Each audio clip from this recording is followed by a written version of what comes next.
Let's now talk about what exactly is being done and by whom. And we're joined by active citizen Jerotich Seii. Good morning, Chero. Good morning, Eric. That must be you, huh? That must be me, yes, indeed. How are you? I'm fine, thanks. How are you? Mimi niko salama sana. Salimia Nduoko and Siti Muga who are here with me. Good morning, Chero. Hey, Siti, Nduko, hey. Hi, how are you? Not Nduko, Ndu. Why do I call you Nduko? Don't worry.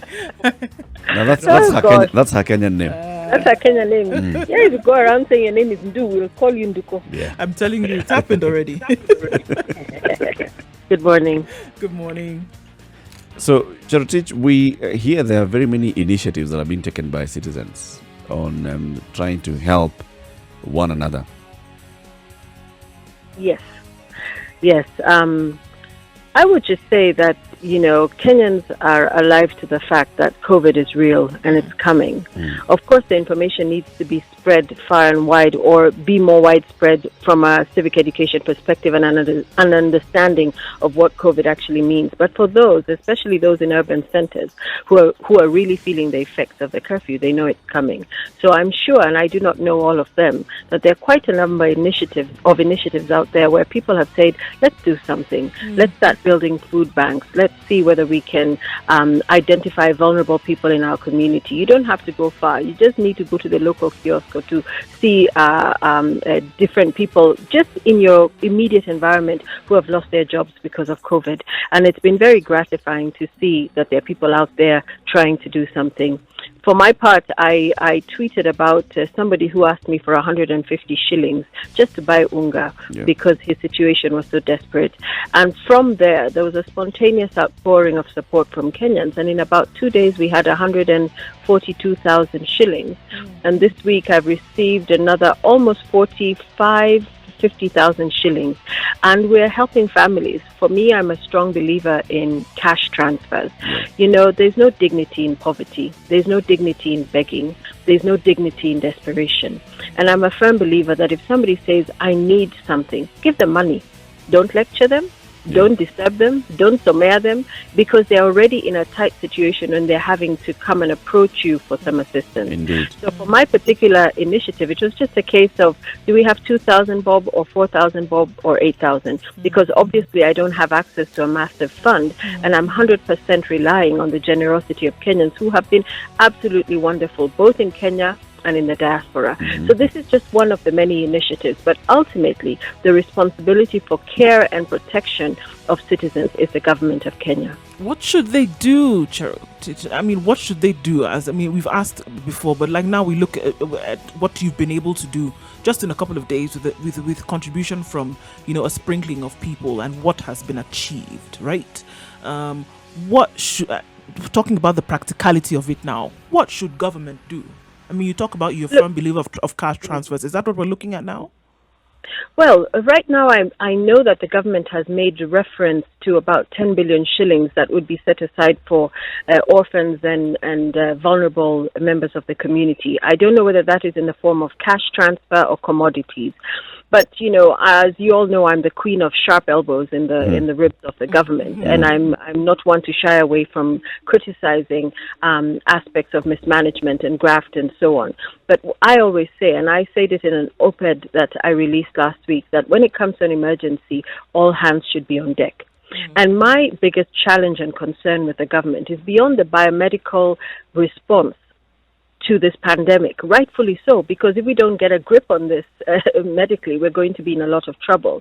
But beyond that biomedical aspect, I feel that people have been left out of the planning. People should be at the center of any emergency response. This is the right thing to do. It's a rights-based way to do work. And in fact, in situations of emergencies, people affected by emergencies are ultimately in line for the highest level of protection possible. So I feel that in terms of the government response, when you're talking about curfews, when you're talking about potential lockdowns, when you're talking about social distancing and things like that, if you have not considered the effect of all these directives on the daily lives of Kenyans, then you're missing the plot. And this is why I talk about things like cash transfers. I also talk about mobile medical services. Take the services to the people. If you're complaining about social distancing and matatus and so on and so forth, why not look at Nairobi in a zoned manner and say, look, we can have mobile medical services brought to the people in this area, that area, and that area, so that you avoid that shoulder rubbing in matatus on your way to Kenyatta Hospital, on your way to Mbagathi. You only look at water. Cartels control water sales in Kenya, and especially in Nairobi.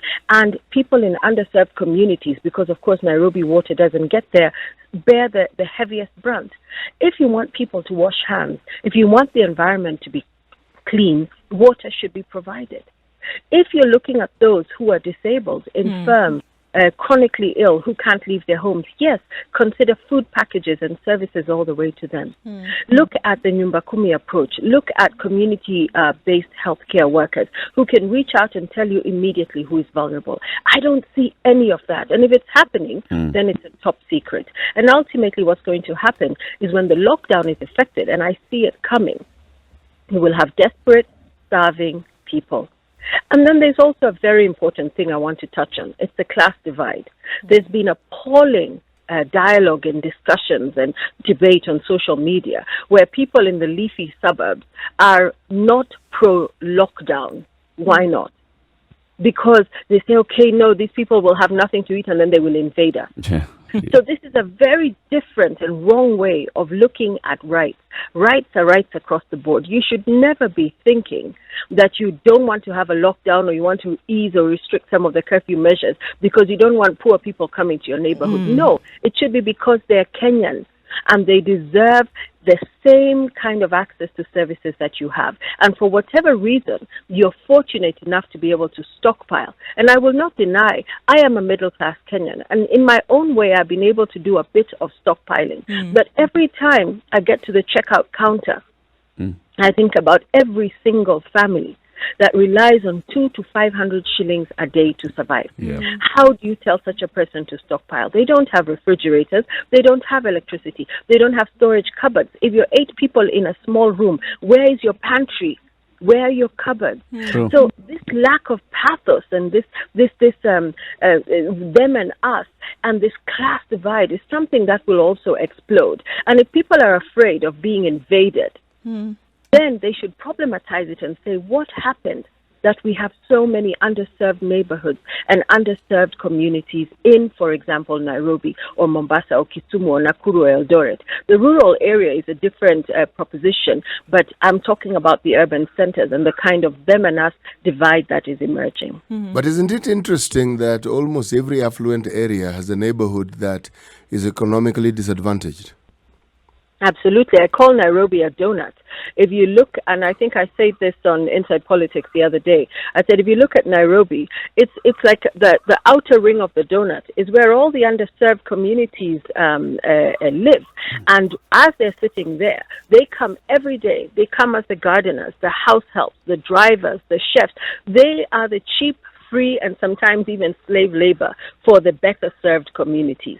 So obviously, when you have a Karen, you will have informal settlements on the outskirts, because where else are the house helps going at night or the gardeners?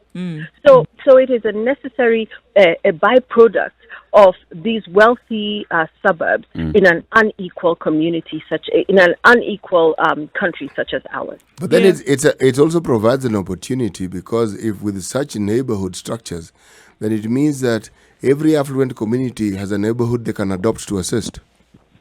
Yes, but that's even, if you forgive me for saying it, a bit patronizing, because, well, how is it patronizing? Okay, in a case of an emergency, yes, every affluent community should know in our area we have Kawangware or Kibra and so on and so forth. What I mean patronizing is in the longer term, because it's not up to the wealthier communities to take care of the poorer communities. It is up to the government to have resources. Now what you're saying is patronizing, but carry on.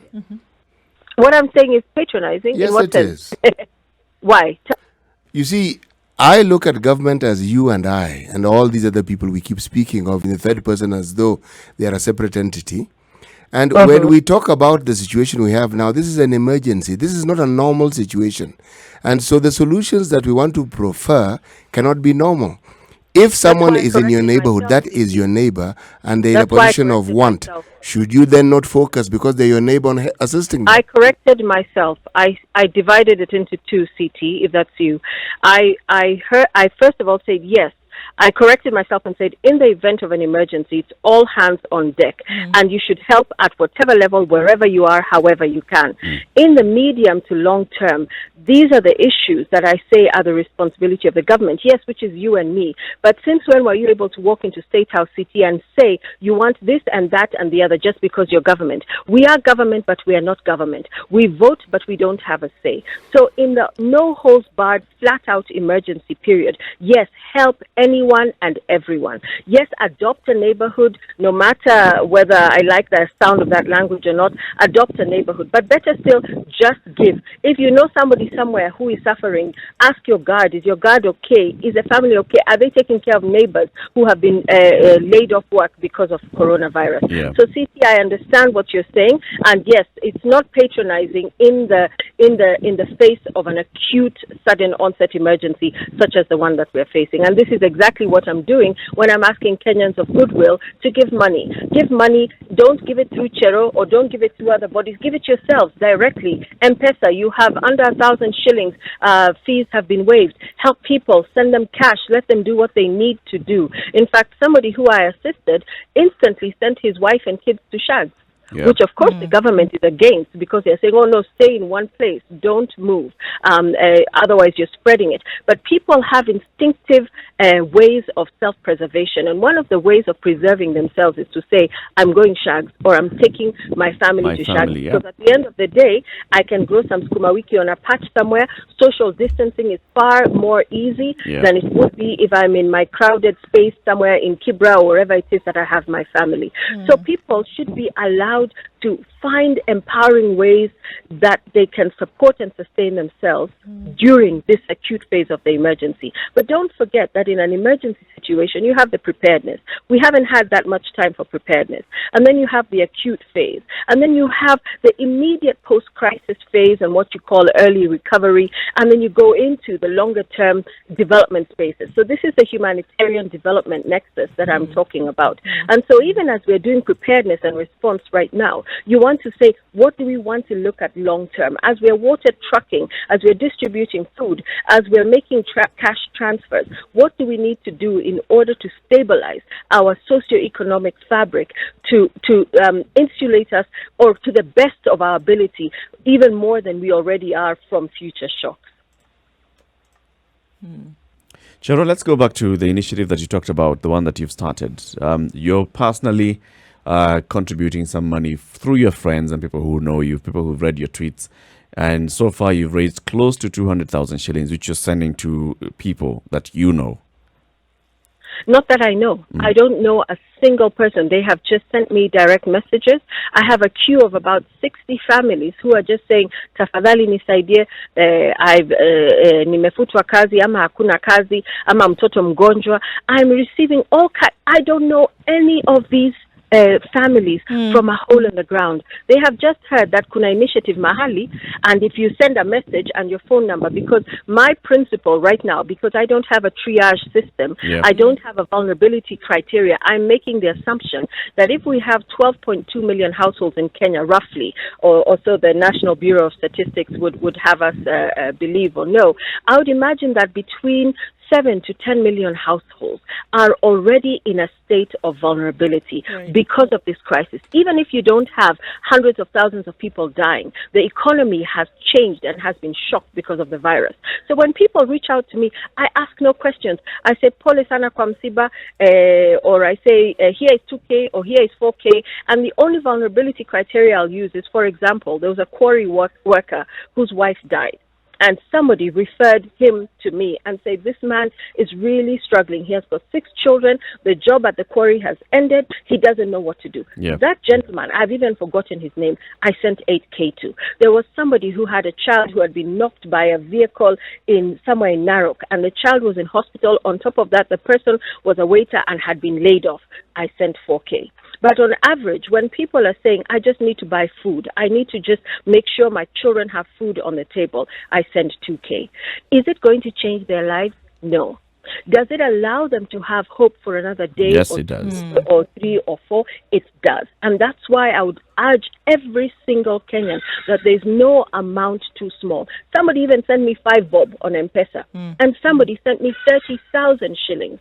And I've had wonderful people from the diaspora as well, sending 2K, 5K, 10K when they can. So whatever you have, it counts. When I get 10K, I say that's 5 families sorted. I cannot be the magic bullet. We cannot solve all their problems. But if they have unga, mboga, some mafuta, some salt, some oil, that's the difference you need to make today, because we are in the acute phase of the emergency. That's why you're an active citizen, Chero, and we thank you very much for taking such initiative and also for the lessons that you're giving us. Everybody from wherever you are, There's something if you you can can do. whatever you can, if you can give somebody 10 bob, that goes a long way in helping them, whatever you can. Asante sana, Chero. Yes. Thank you too. Thank you. Thank for you so giving much, me the time. Jerotich. Thank you for All right. talking. All right. Thanks, CT. Thanks, Ndu, not Nduko. Thanks, Eric. Thank you. It's always a Take pleasure care, having guys. you on the Thank show. And you have my phone number. Send me some money. We will. For sure. I have your phone Thank number. I will you. send you 5 shillings. Please, that will count. Trust me, it makes a difference. It makes a difference. It makes a difference. Take care. Asante Take sana. care. Thank you.